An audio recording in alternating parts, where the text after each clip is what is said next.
Good morning, everyone. The other day we had a discussion on the structure of a sentence.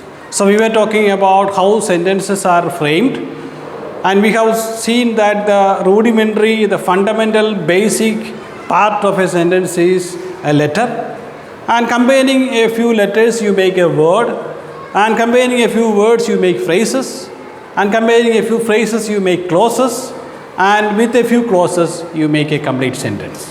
Now, the question here is, which parts of speech, like nouns, verbs, adverbs, conjunctions, prepositions, articles, which parts of speech is the most important one in a sentence, which is unavoidable in a sentence, which is inevitable in a sentence?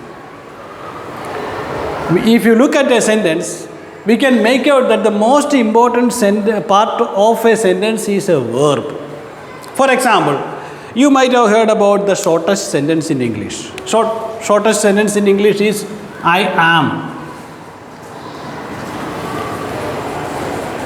In this sentence, there is a subject and a verb. Another sentence I am writing here. Open the door.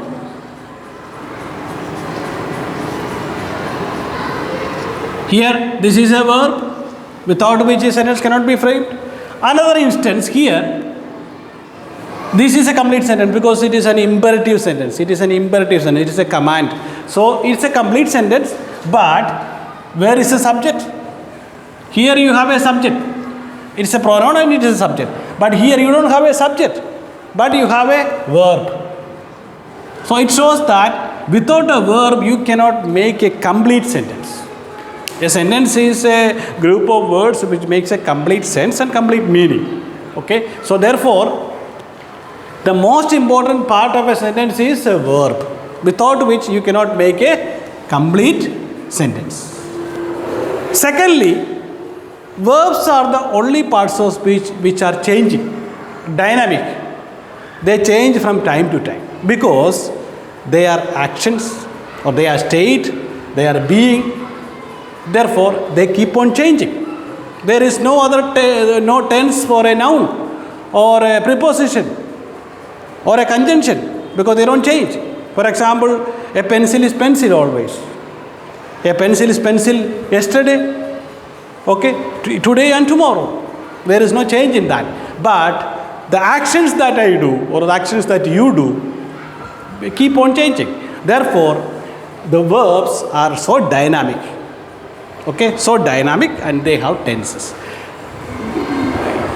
Similarly, that is why I thought we would take up verbs today, and I would like to categorize these verbs into three segments. First one can be full verbs. Full verbs can be two types, regular and irregular. The only difference between regular and irregular is that regular verbs can be made by adding ed to the root verb. So, in order to understand that, you need to know what are the forms of a verb. A verb has got four forms: infinitive, present form or root form, past participle form, and present participle form. For example, you take a verb called go. It's a verb.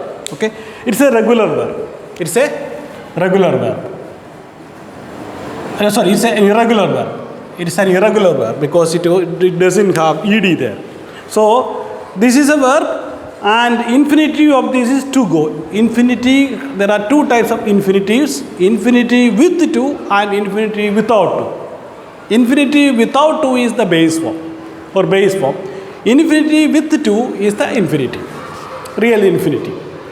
Now, present form or root form of a verb is this one, go. Go is the present form. Okay.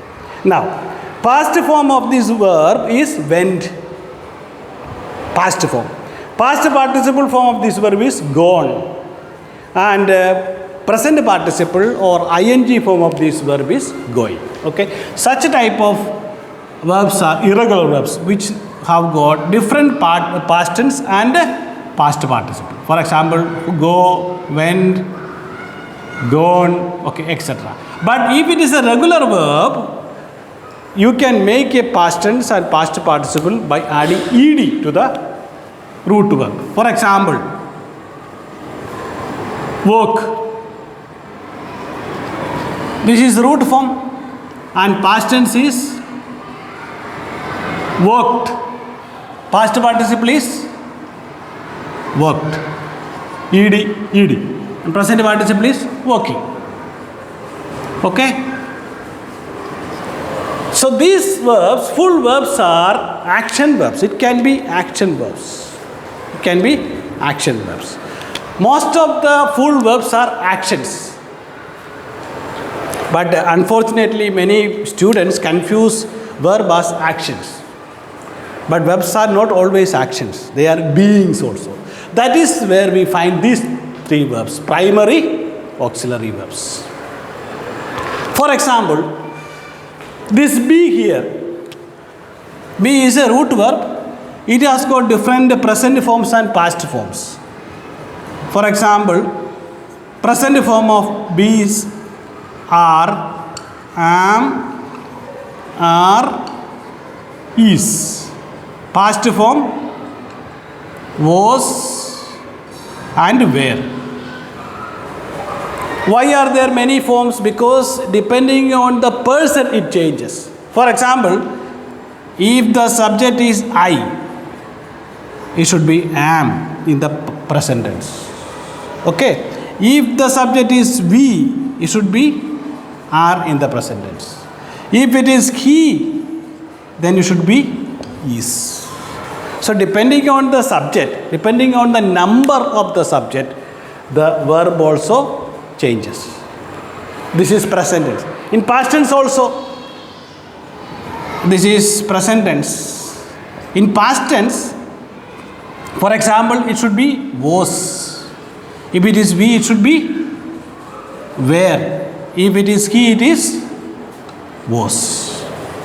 So in order to understand this well, you need to understand that there are three persons in English: first person, second person, and third person. This one is first person singular, and we is first person plural, and he is third person singular, and third person plural is they. Okay, if it is they, it should be are, and here it should be were. Okay, but how do we use them? These verbs can be used as a state. For example, I am a teacher. Here, the verb is am, but is there any action? Is there any action here? No action. It shows a be. I am a teacher. I am an engineer. I am a doctor. I am a student. Okay? Or it's a marker. It's a whiteboard. It's a classroom. So there is only a be. But you look at this example. I am teaching grammar. Here there are two verbs. Here the main verb here is teaching, which is a full verb. But here also you have an am, which is not the main verb there. Here there is no be, there is no state there. Here there is an action. What is action going on there? Teaching is the action going there. So am, which is a primary verb, can be used in both cases. It can be used as an action, and also it can be used as it can be a part of an action, and it can be used as a be or a state. That's why these three are known as primary auxiliary verbs. Okay. Another example, have. Present form of have is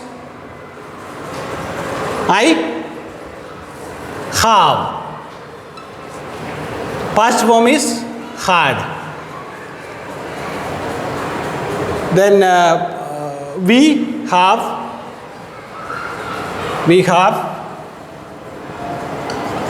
and we had. He has. That is the difference. He has. In present tense we use he has. Example. I shall write one example. I have a pen. I have a pen. What is the verb there? Have is the verb. But is there any action? There is no action.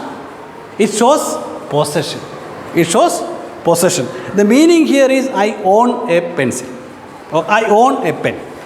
I have a pen. Meaning is I own a pencil. I have a pencil. But if you say I have bought a pen, here there is an action. This is the verb, main verb there. Here this is used as an auxiliary verb. I hope you understand. Here buy is the verb and past participle form of buy is bought. So whenever you use the different forms of have, you need to use past participle form of the verb. That's why I told you there are 5 forms to a verb, and whenever you come up with a have or has or had, especially in present perfect or past perfect, future perfect, you go with the past participle form of the verb. It's a grammatical rule. Similarly, whenever you are using am, are, is, was, were, be, forms of be as auxiliary verb, the verb should be in ing form. The main verb should be in ing form. And if you use any other verb, as I told you another day, we make a grammatical mistake. If you use a verb, okay, without adhering to this rule, you tend to make a grammatical mistake. Now, do. I shall write one example. Do you know English?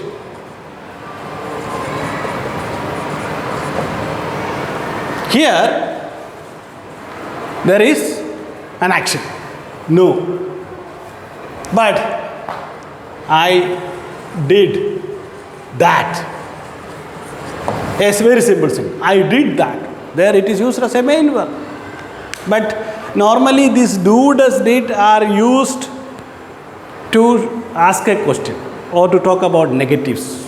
Okay? So therefore, but you should understand the usage of these two verbs especially. But when it comes to a question or a negative, you need to understand the usage of do. The only thing is here, with the I, you use do.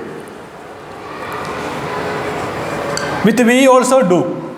With he, does. That is the only difference here. With he, we use does. Look here. With he or she or it, third person singular, we use does. Similarly, when it comes to be also, we are talking about is. We use is with he, she, it.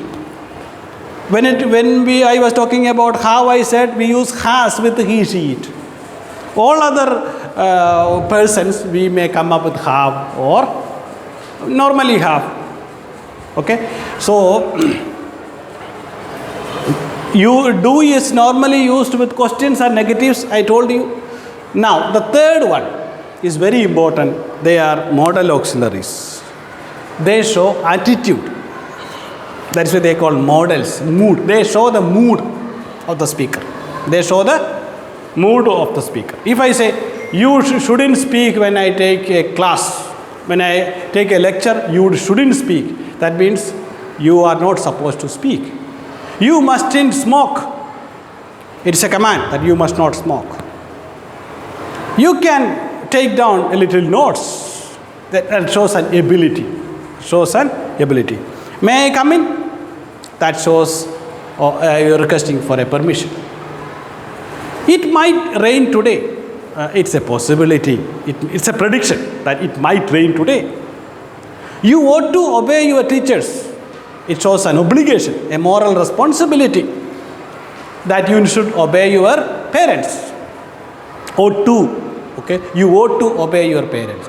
This is a moral responsibility. Or you say you should not dare to do that. That shows your courage, your boldness. Don't dare to do that. I need to do that. That is also an obligation. It's a duty, sense of duty that I need to do it. So these are all modal auxiliaries which you can use. Okay, and will and would. I will go there. That means a future action. If I hope that it would be done. That would is a possibility, a hope, a prediction. I think that it would rain, a possibility. Okay, shall. Yet another one which is used in future tense. Also, you can use it as a command. Shall we go there? Permission. You shall not commit adultery. That is a command. So that I will address that issue later. But you remember that these modal auxiliaries are pure auxiliaries. They cannot be used as main verbs. The difference between these two auxiliaries is that modal auxiliaries are pure auxiliaries. They cannot be used as main verb as here. But these verbs can be used as main verb also. Here you need a root verb. For example, I will go is needed. Which form of the verb is used? Base form of the verb is used or present form of the verb is used. So when you use a modal auxiliary, the following verb should be the finite form or base form or present form. So I will tell you these three rules again because you need to keep in mind these three rules which I told you. First of all, when you use a main verb, it can have four to five forms. First form is an infinitive with two. Second form is a present form or root form. Third form is a past form. Fourth form is past participle form. And fifth one is present participle or ing form. Now, when you are using am, are, is, was, were as an auxiliary verb, the main verb should be in ing form unless it is a passive voice sentence. If there is a sentence which is given in passive voice, then you go for past participle.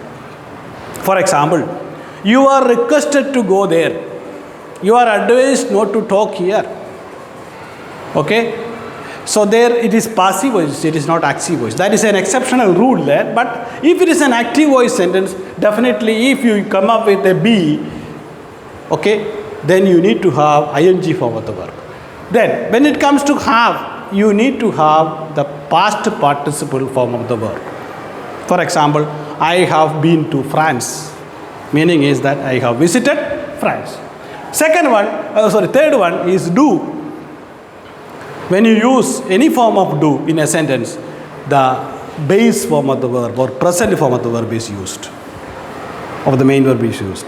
Now, lastly, when you use the modal auxiliaries, like as I have listed out there, you need to use the finite form or the base form of the verb. I hope it is clear to you. And if you learn verbs and how to use them, then definitely you would learn the language and grammar. Now, as a part of this, you need to learn also the tenses because as I told you, verbs have tenses. It keeps on changing according to the tenses. That is why you have different verb forms. Even be has different forms because it has tense. Am, are, is, was, were. And it has two aspects there. One is it changes according to the person. Second one, it changes according to the time. It changes according to the number. It changes according to the person. It changes according to the time. So, for example, if I say, I am a teacher. But if I say, we are friends, there is a difference. They are enemies. So, depending on the subject, the verb changes. Now, I went there yesterday. I was a teacher before. Meaning is, now I am not a teacher, I was a teacher, past tense. They were friends before. Meaning is that once upon a time, they were friends. Right now, they are real enemies. So, I hope the first module of verb is clear to everyone. And I hope that I will take one more lesson on verbs where I will address the tenses, different tenses, present, past and future. With all the divisions of tenses will be addressed another day. Hope you all enjoyed it. Thank you and have a nice day.